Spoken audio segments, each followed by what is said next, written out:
Ngayon, Moto Friends, Scooter Rider is signing on. Ating babalik. Feedback na naman sa aking mga nagamit nilang is.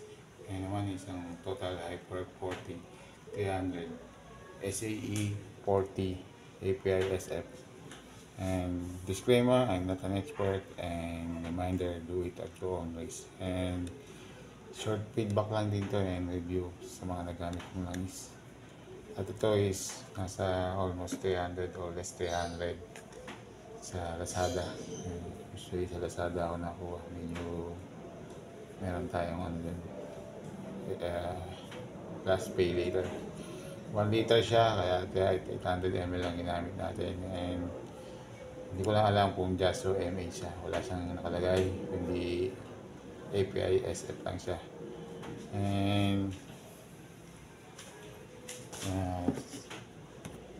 ano siya, formulated in France pero manufactured siya sa Singapore. Yan.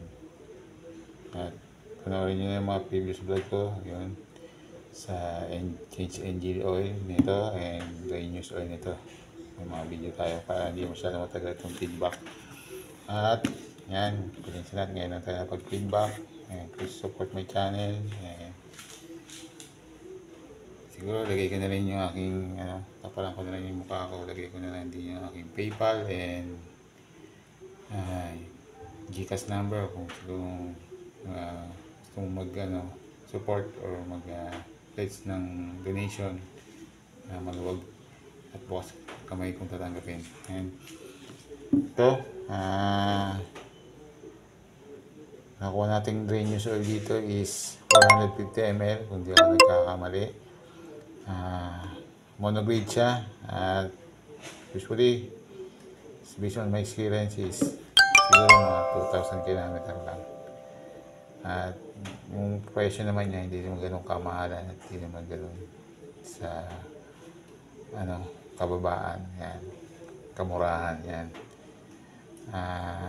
Specifically dito sa manual pero pwede rin sa semi-automatic at sa scooter, and depende na rin sa inyo as user kung anong pipiliin ninyo.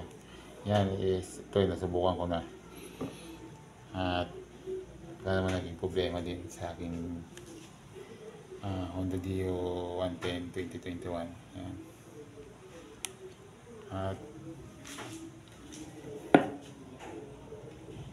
bigyan ko siya ng 4 star. Yan, 4 star dahil sakto lang. Hindi naman ako binigyan ng problema at yung presyo niya sakto lang din, kaya 4 star kasi medyo 450 lang ang nakuha, 450 ml nakuha ko sa 2,000 o 2,500 km na tinakbo ko sa aking scooter. And hindi ko lang alam kung sa isang monograde na ginamit ko is mas madami. Para mas madami yun yung check nyo na lang din. At yun, hanggang dito lang mga Moto Friends. Short feedback and review lang naman sa aking mga gamit na langis. At ngayon nung nagkaroon ng time, extra time, stay home, stay healthy and stay clean, and pray always na maging okay tayong lahat. Lalo na ako, aking career as YouTuber and sprinter rider warrior. Tuloy-tuloy hanggang po ang Pilipinas, kapayapaan at pagunlad ng Pilipinas. At ganun din po ang bawat bansa sa buong mundo, kapayapaan sa buong mundo. Stay home, stay safe, stay healthy and stay clean, and pray always na maging okay tayong lahat. Good vibes and chill lang tayo mga kamoto. Good vibes and chill lang tayo mga kamoto friends. Magbaon ng mawang pasensya at malawak na pangunawa pang araw-araw na biyahe ng ating buhay. Ride and drive responsibly and safely.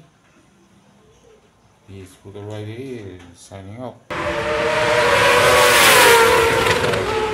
And see you on my next video upload. Bada bing bada boom.